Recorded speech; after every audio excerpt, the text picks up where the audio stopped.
Guys, welcome to ನನ್ನ ಪ್ರಪಂಚ. ಇವತ್ತು ನಮ್ಮ ಇನ್ನೊಂದು ವ್ಲಾಗ್ಗೆ ವೆಲ್ಕಮ್. ಇವತ್ತೇನಪ್ಪ ಅಂದರೆ ನಾನು ಹೋಗಿ ಶಾಪ್ ತೆಗಿತಿದ್ದೀನಿ. ಯಾಕಂದರೆ ಅಮ್ಮ ಬಂದು ಮನೇಲಿ ಟಿಫನ್ ಮಾಡಬೇಕಂದ್ರು.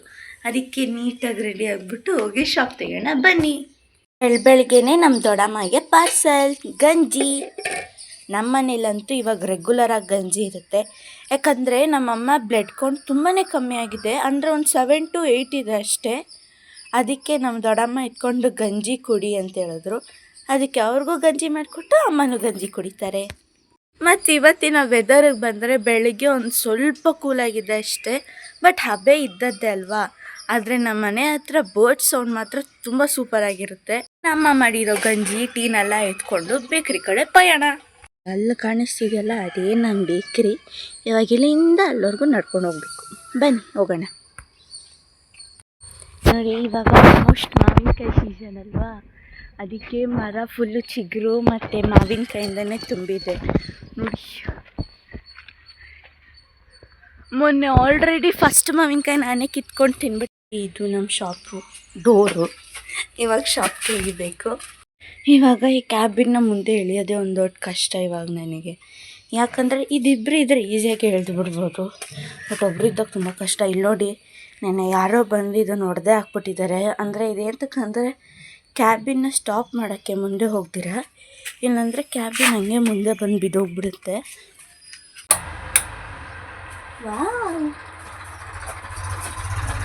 ಹೋಗೋ ಕಡೆ ಎಲ್ಲ ರಾಘವೇಂದ್ರ ಸ್ವಾಮಿ ಇರಬೇಕು. ಅಂದರೆ ನಮ್ಮಮ್ಮ ಬಿಗ್ ಫ್ಯಾನ್ ಅಂತಾರಲ್ಲ, ಹಾಗೆ ರಾಗಿಗೆ ದೊಡ್ಡ ಭಕ್ತರು. ಬಂದಿದ ತಕ್ಷಣ ಯಾಕೆ ಗೊತ್ತಾ ಫ್ಯಾನ್ ಹಾಕೋದು? ವೆದರ್ ಅಂದರೆ ಅಂಗಡಿ ಮುಚ್ಚಿರ್ತೀವಲ್ಲ, ಹಬೆ ತುಂಬಾ ಇರುತ್ತೆ. ಸೊ ಹಾಗಾಗಿ ಫ್ಯಾನ್ ಹಾಕೋದು, ಸ್ವಲ್ಪ ಕೂಲ್ ಡೌನ್ ಆಗೋಣ ಅಂತ. ಇವಾಗ ಟೀನೆಲ್ಲ ಎತ್ಕೊಂಡೋಗಿ ಫ್ಲಾಸ್ಕಲ್ಲಿ ಹಾಕಬೇಕು, ಮತ್ತು ಹಾಲು ಕಾಯಿಸ್ಬೇಕು. ಇವಾಗ ತುಂಬಾ ಪ್ರೊಸೀಜರ್ ಇದೆ, ಅದನ್ನು ತೋರಿಸ್ತೀನಿ ಬನ್ನಿ. ಅದಕ್ಕಿಂತ ಮುಂಚೆ ಫ್ರಿಡ್ಜ್ ಆನ್ ಮಾಡಬೇಕು. ಟೀ ರೆಡಿ ಆಯಿತು, ಅದನ್ನೇ ಹಿಂಗೆ ಮುಚ್ಚಿಬಿಡ್ಬೇಕು. ಇವಾಗ ಕಪ್ಸಲ್ಲಿ ಐತೆ ಕಪ್ಸ್. ಆ್ಯಕ್ಚುಲಿ ನಾವು ದೊಡ್ಡ ಕಪ್ಸಲ್ಲೇ ಕೊಡ್ತಿದ್ವಿ, ಕಪ್ಸ್ ಸದ್ಯಕ್ಕೆ ಖಾಲಿ ಆಗೋಗ್ಬಿಟ್ಟಿದೆ. ತರಬೇಕು. ಕ್ಲೀನ್ ಮಾಡೋ ಟೈಮಲ್ಲಿ ಮತ್ತೆ ಒಂದಷ್ಟು ಕಸ ಸಿಗುತ್ತೆ, ಅದಕ್ಕೆ ಮೂಡ ಮಾಡಿಬಿಡ್ತು ಹಾಲು. ನಾನಲ್ಲಿ ಕಸ್ಟಮರ್ಗೆ ಐಟಮ್ ಕೊಡ್ತಿದ್ದೆ, ಅಷ್ಟು ಬೇಗ ಇಲ್ಲಿ ಉಕ್ಬಿಟ್ಟಿದೆ. ನೋಡಿ, ಸಣ್ಣಗೆ ಇಟ್ಟಿದೆ, ಅದು ಹೆಂಗೆ ಉಕ್ತೋ ಗೊತ್ತಿಲ್ಲ. ಇವಾಗ ಇದನ್ನು ಕ್ಲೀನ್ ಮಾಡೋದೇ ನನಗಿರೋದು. ನಮ್ಮಮ್ಮಗೆ ಏನಾದರೂ ಗೊತ್ತಾಯ್ತಂದರೆ ನನ್ನ ಸಾಯಿಸೇ ಬಿಡ್ತಾರೆ. ಫಸ್ಟ್ ಟೈಮ್ ಹಾಲು ಉಕ್ಸಿರೋದು ನೋಡಿ. ಟ್ಯಾಂಕಲ್ಲೂ ಮೇಲೆ ನೀರು ಖಾಲಿ ಆಯ್ತು ಅನ್ಸುತ್ತೆ.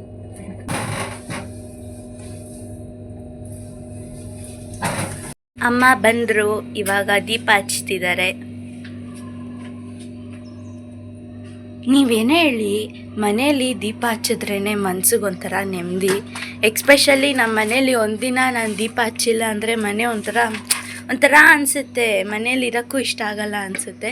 ಬಟ್ ಅದೇ ದೀಪ ಹಚ್ಚಿ ಎಷ್ಟು ಪಾಸಿಟಿವ್ ವೈಬ್ಸ್ ಇರೋದು ಗೊತ್ತಾ ನಮ್ಮ ಮನೇಲಿ. ಎಲ್ಲರಿಗೊಂದು ಪಾಸಿಟಿವ್ ವೈಬ್ಸ್ ಇರುತ್ತೆ ದೀಪ ಹಚ್ಚಿದ್ರೆ. ನಮ್ಮಮ್ಮ ನಾನು ಅಷ್ಟು ಹೂವು ಜೋಡಿಸಿ ಪೂಜೆ ಮಾಡಿದ್ರು ಒಂದೊಂದು ಸತಿ ಲಕ್ಷಣ ಇರಲ್ಲ. ನಮ್ಮಮ್ಮ ಒಂದೊಂದು ಹೂವು ಇಟ್ಟು ಪೂಜೆ ಮಾಡಿದ್ರೂ ಸಖತ್ತಾಗಿರುತ್ತೆ. ದೇವ್ರಿಗೆ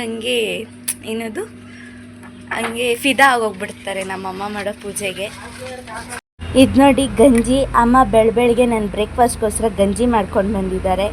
ಈ ಗಂಜಿದಲ್ಲೇ ನಾನು ತಿಂದು ಜೀವನ ರಾಗಿ ಗಂಜಿ ಇದು ನಾನು ಚಿಕ್ಕ ವಯಸ್ಸಲ್ಲಿ ಇದರಲ್ಲೇ ಬಾಳಿ ಬದುಕಿರೋದು.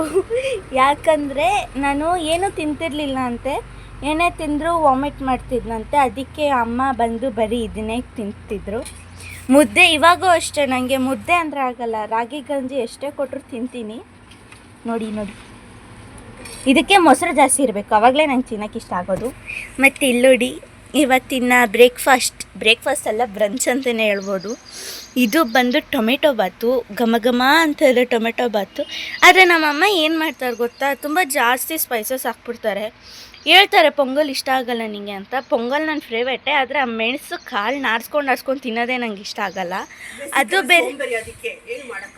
ಅದು ಬೇರೆ ಸ್ಟಿಕ್ಕಿ ಆಗಿರುತ್ತಾ ಪೊಂಗಲ್ಲು, ಅದ್ರಲ್ಲಿ ಆರಿಸ್ಕೊಳಕ್ಕೆ ನಂಗೆ ಇಷ್ಟ ಆಗಲ್ಲ.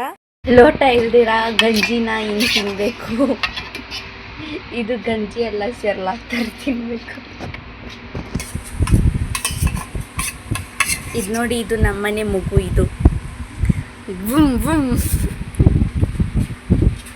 ನೋಡಿ ನಮ್ಮನೆ ಮಗು ಪೂಜೆ ಮಾಡೈತೆ.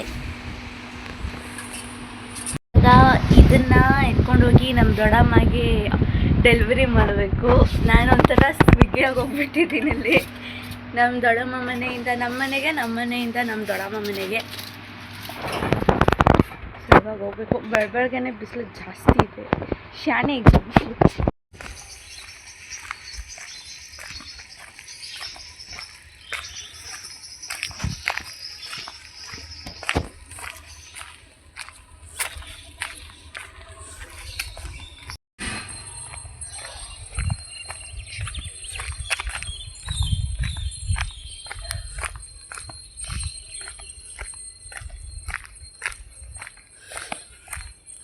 ನನಗೆ ಈ ರೋಡ್ ಅಂತೂ ತುಂಬಾ ಇಷ್ಟ.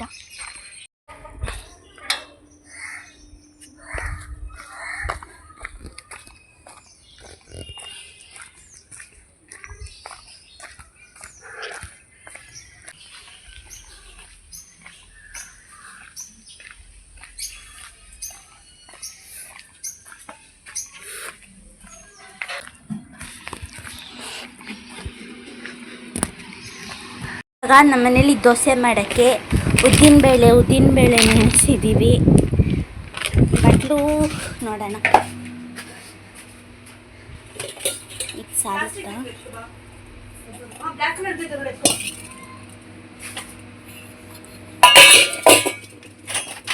ಇದು ಸಾಲುತ್ತೆ.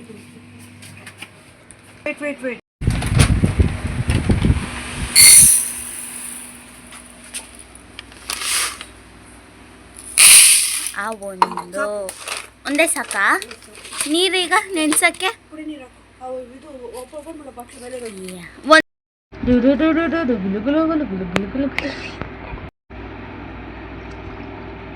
ಸಾಕಾ?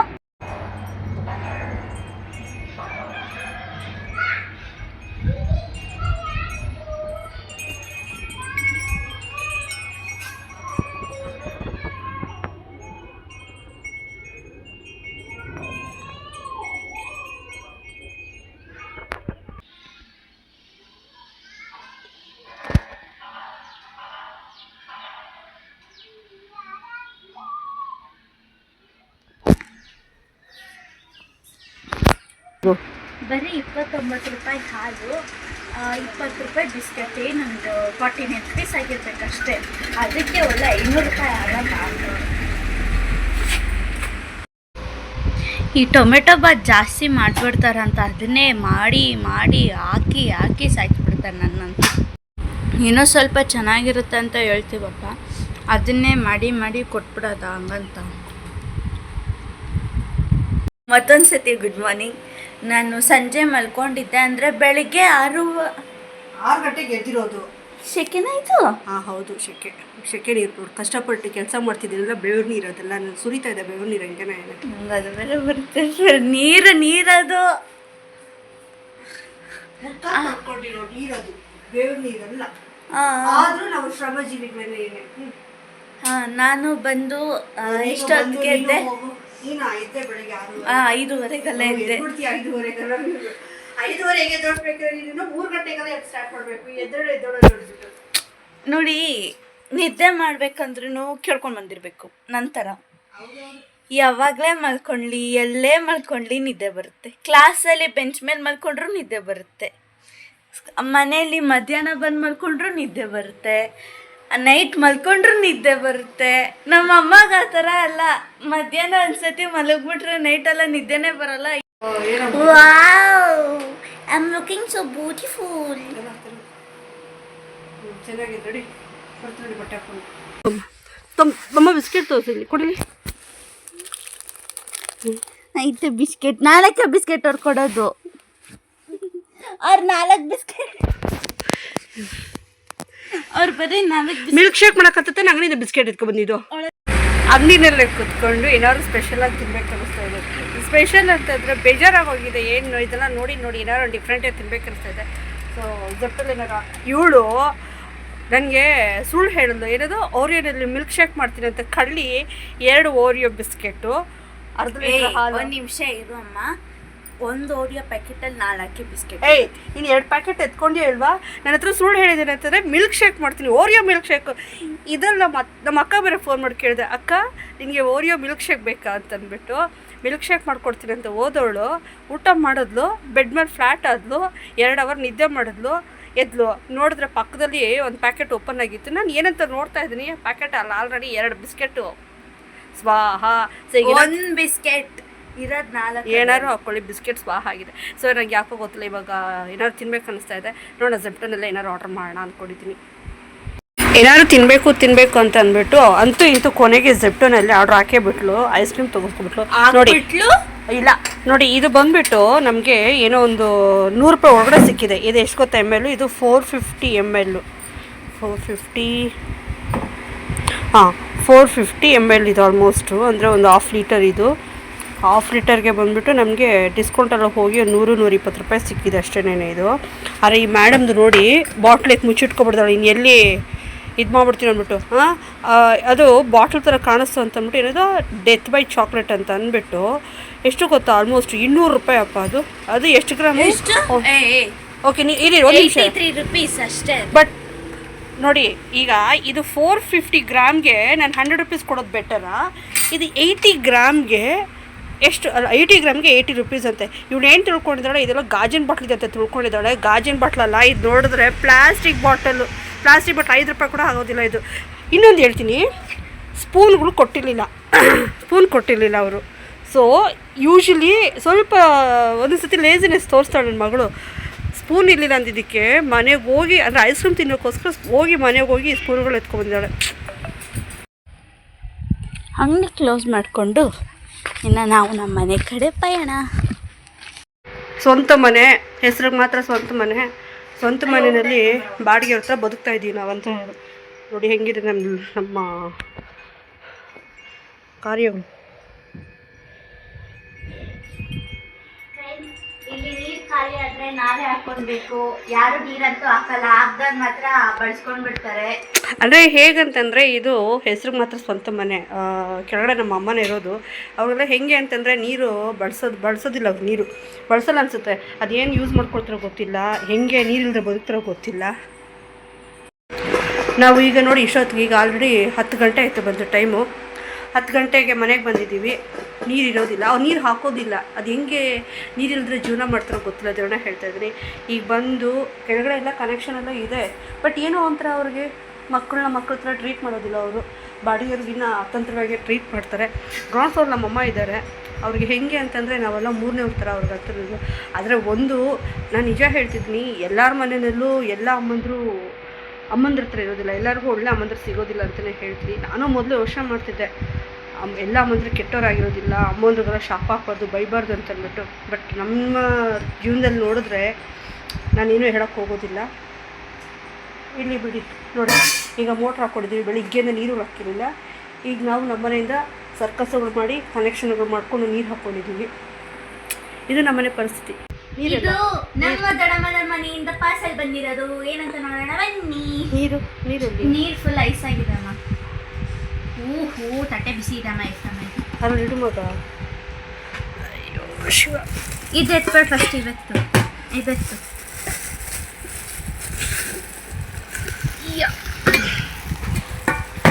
ಇದು ಎತ್ತು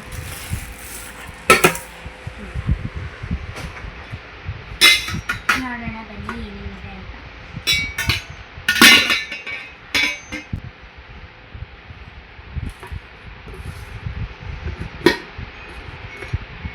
ಅನ್ನ, ಅದರಲ್ಲೂ ಅನ್ನ ಇರುತ್ತೆ. ಮೇ ಬಿ ಅದು ಗ್ರೇವಿ. ಇಬ್ರಿಗೆ ಅನ್ನ, ಗ್ರೇವಿ. ಅತ್ತೆಗೆ ಗ್ರೇವಿ ತೆಗಿ, ಅದು ಬಿಡು ಹಾಗೆ ಇಲ್ಲಿ.